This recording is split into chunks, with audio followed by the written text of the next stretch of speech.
At sea again. I think the Azores must be very little known in America.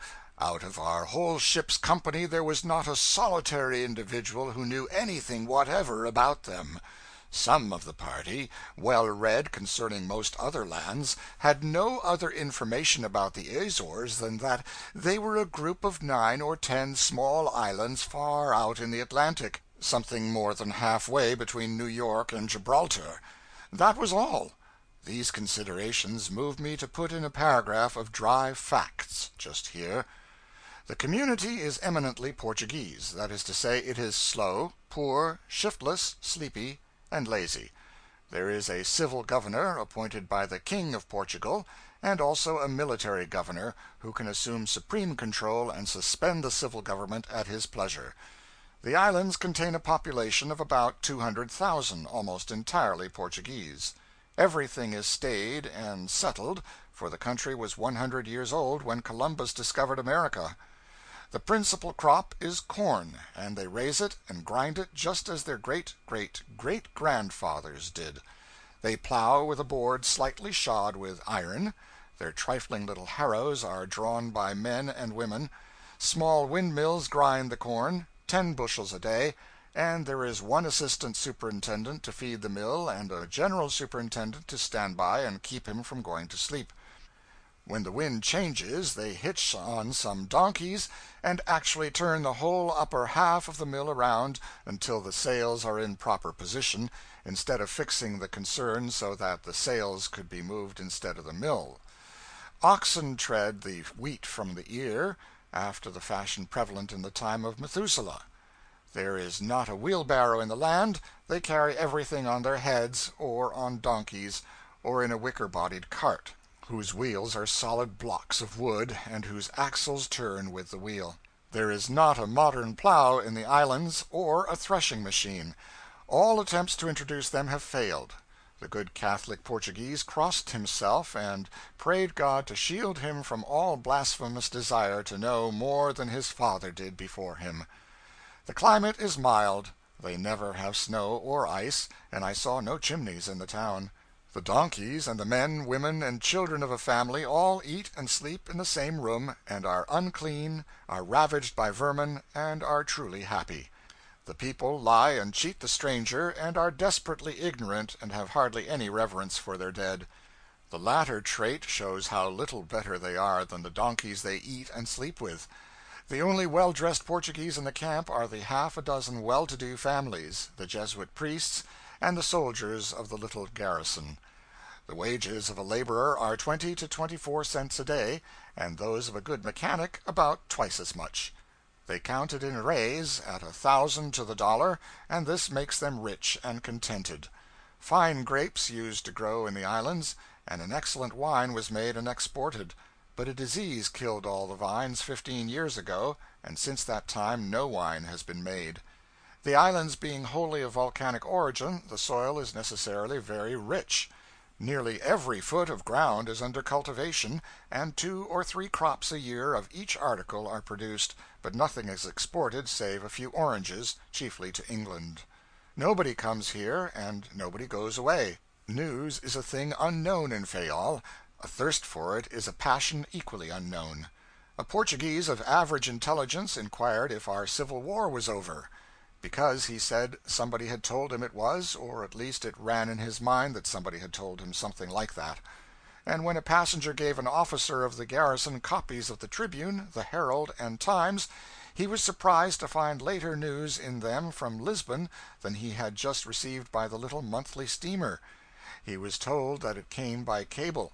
He said he knew they had tried to lay a cable 10 years ago, but it had been in his mind somehow that they hadn't succeeded. It is in communities like this that Jesuit humbuggery flourishes.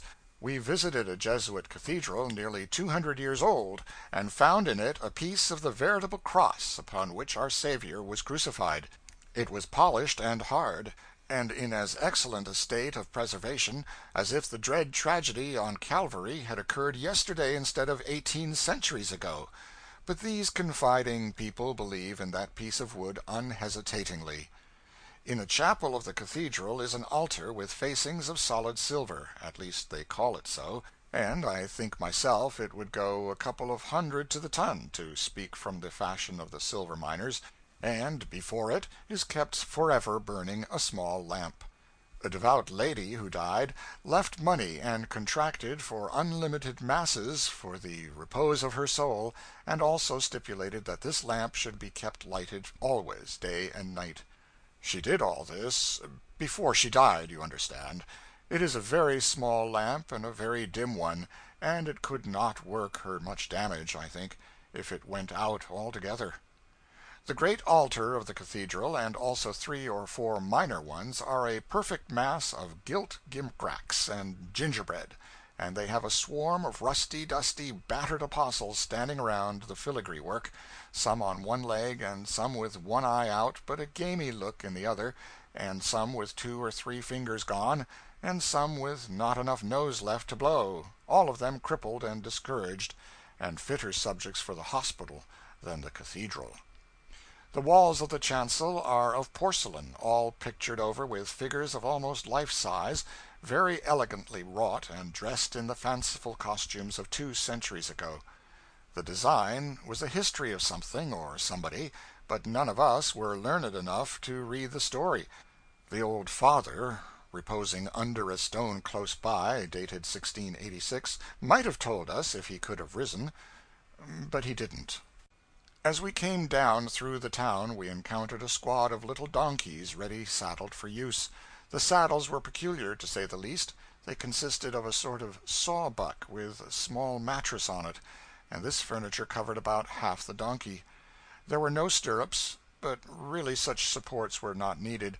To use such a saddle was the next thing to riding a dinner table. There was ample support clear out to one's knee joints. A pack of ragged Portuguese muleteers crowded around us, offering their beasts at $half an hour, more rascality to the stranger, for the market price is 16 cents. Half a dozen of us mounted the ungainly affairs, and submitted to the indignity of making a ridiculous spectacle of ourselves through the principal streets of a town of 10,000 inhabitants. We started. It was not a trot, a gallop, or a canter, but a stampede, and made up of all possible or conceivable gaits. No spurs were necessary. There was a muleteer to every donkey, and a dozen volunteers beside, and they banged the donkeys with their goad sticks, and pricked them with their spikes, and shouted something that sounded like "Seki ya!" and kept up a din and a racket that was worse than Bedlam itself.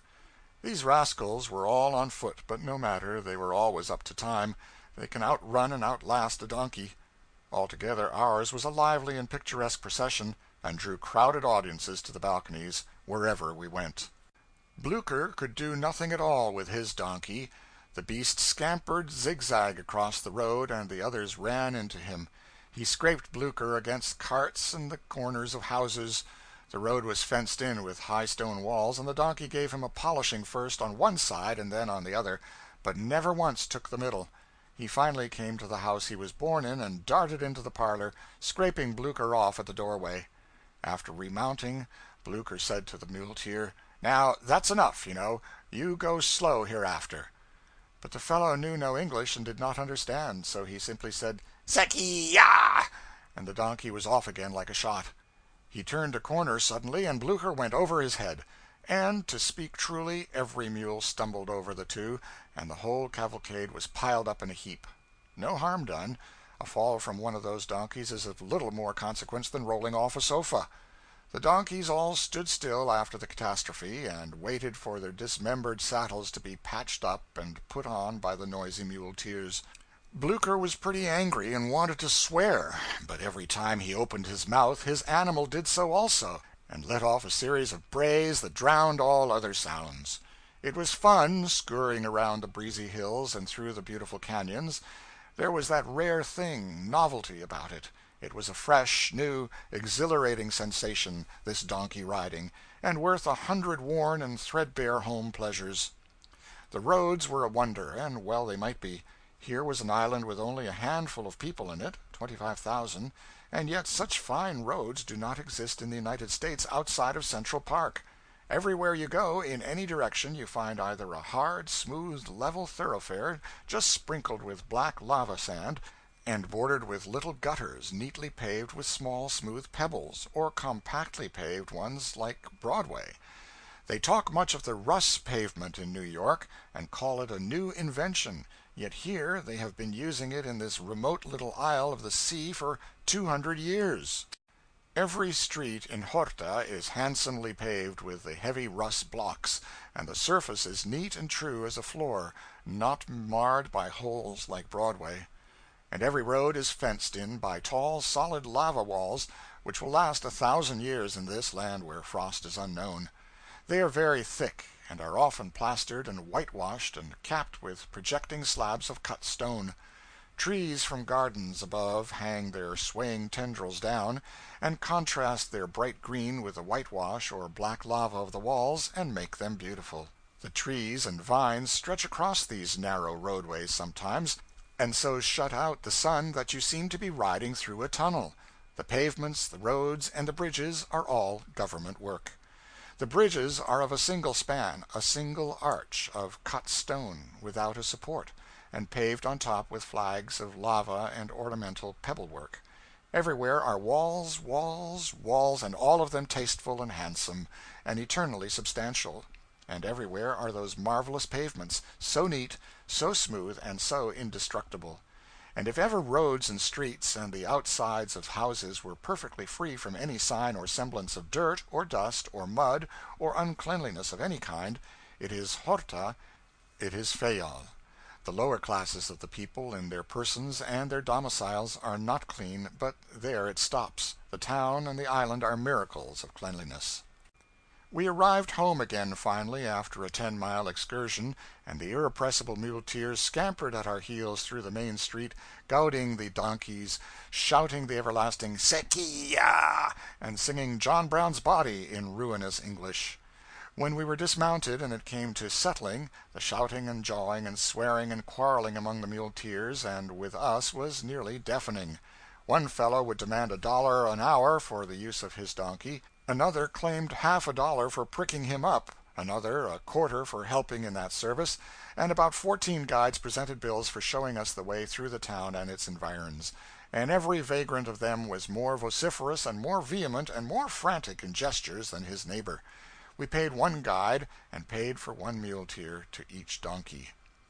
The mountains on some of the islands are very high. We sailed along the shore of the island of Pico, under a stately green pyramid that rose up with one unbroken sweep from our very feet to an altitude of 7,613 feet, and thrust its summit above the white clouds like an island adrift in a fog.